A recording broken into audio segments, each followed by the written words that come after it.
Tricho compost তৈরির জন্য 20 থেকে 30% গোবর, সবজির উচ্ছিষ্ট ও কচুরিপানা 40 থেকে 50%, মুরগির বিষ্ঠা বা খোল 10 থেকে 15%, ছাই ও কাঠের গুঁড়া 5 থেকে 10% এবং পরিমাণ মতো চিটাগুড় ও ট্রাইকোডার্মা প্রয়োজন হয়।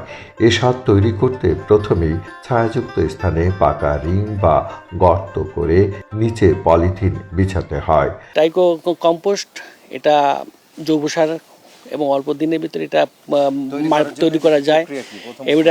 এটা বিশেষ করে যেখানে বায়োগ্যাস প্ল্যান্ট করা হয়, আমার এখানে বায়োগ্যাস ছিল বিধায় এখানে বুদ্ধি পরামর্শ দিয়ে এই ডাস্টটা ফেলে দিত। এবার ডাস্টটাই আমরা দেখা যাচ্ছে যে আমরা ডাইকো কম্পোস্টটা করে ব্যবহার করে আমরা জৈব সার তৈরি করতে পারতেছি। যে বলা হলো যে ভাই এটা ফেলে না দিয়ে এটা যদি এভাবে করতে পারেন, আমরা বাধা সৃষ্টি আমরা করে দিতে পারবো। চাষিদের উদ্বুদ্ধ করলে যদি আমরা এই সারটা ব্যবহার করাই, দেখা যায় রাসায়নিক সার লাগে নাই বললেই চলে, যদিও লাগে খুবই সামান্য, এবং খাদ্য যে নিরাপত্তা সেটা আমরা নিশ্চিত করতে পারি। তার পাশাপাশি অল্প খরচে যাতে ফসলটা উৎপাদন করতে পারে। এটা সাধারণত সিম্পল একটা বিষয়। সেটা হলো প্রতি 1000 কেজিতে আপনার 1 কেজি ডাইকো ছত্রাকটা দিলে পাউডার দিয়ে যদি কিনা আপনি 30 দিন রেখে দেওয়ার পর আবার ওটাকে উল্টাপাট করে গ্যাসটা বেরোয় গেলে চলে গেলে অটো ঝুরঝুর হয়ে যায়।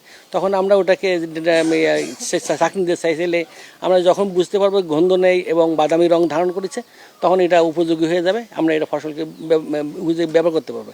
এই যে চাষির যে অতিরিক্ত টাকা এবং চাষির যে অতিরিক্ত সার এবং চাষির যে পুষ্টি বা খাদ্য নিরাপত্তা বা পরিবার নিয়ে খাবে, এই জিনিসটা কিন্তু তাকে নিশ্চিত করার জন্য আমরা এটা চলমান রয়েছে এবং পর্যায়ক্রমে আরও চলবে। এবং পাশাপাশি আমার আব্বাস ভাই আসলে খুব অল্পতেই সে কিন্তু গ্রহণ করে এটা খুবই স্বাবলম্বী হয়েছে এবং আর দিন দিন আরও সে বেশি স্বাবলম্বী হচ্ছে।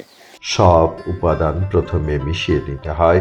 ট্রাইকোডার্মা ও চিটাগুড় পানিতে মিশিয়ে অন্যান্য উপাদান মিশ্রণের উপর ছড়িয়ে দিতে হয়।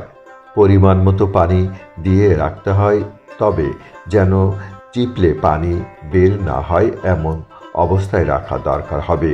ট্রাইকোডার্মা নামক একটা ছত্রাক দিয়ে এই ট্রাইকো কম্পোস্ট জৈব সারটা তৈরি করা হয়। এখানে বিভিন্ন ধরনের উপকরণ ব্যবহার করা হয়: গোবর, খড়কুটা, খোল, মুরগির বিষ্ঠা, পচা আবর্জনা, এই বিভিন্ন ধরনের একসাথে মিশিয়ে তার সাথে ট্রাইকোডার্মা ছত্রাকটা মিশিয়ে এই জৈব সারটা তৈরি করা হয় এবং এটা মূলত 40 দিন পর্যন্ত রাখতে হয়। রাখার পরে এটা ব্যবহার করা যায় মাটিতে, এবং এটা উপকারিতা হলো মাটির রোগ প্রতিরোধ ক্ষমতা বৃদ্ধি করে, মাটির যে উৎপাদন এই উৎপাদন বৃদ্ধি করে, এবং বিভিন্ন যে গাছের রোগ আছে, বিশেষ করে গাছের ঢলে পড়া রোগ, গোড়া পচা রোগ, এই সারটা ব্যবহার করলে এই রোগগুলো প্রতিরোধ করা যায় এবং এই সারের উপকারিতা অনেক বেশি।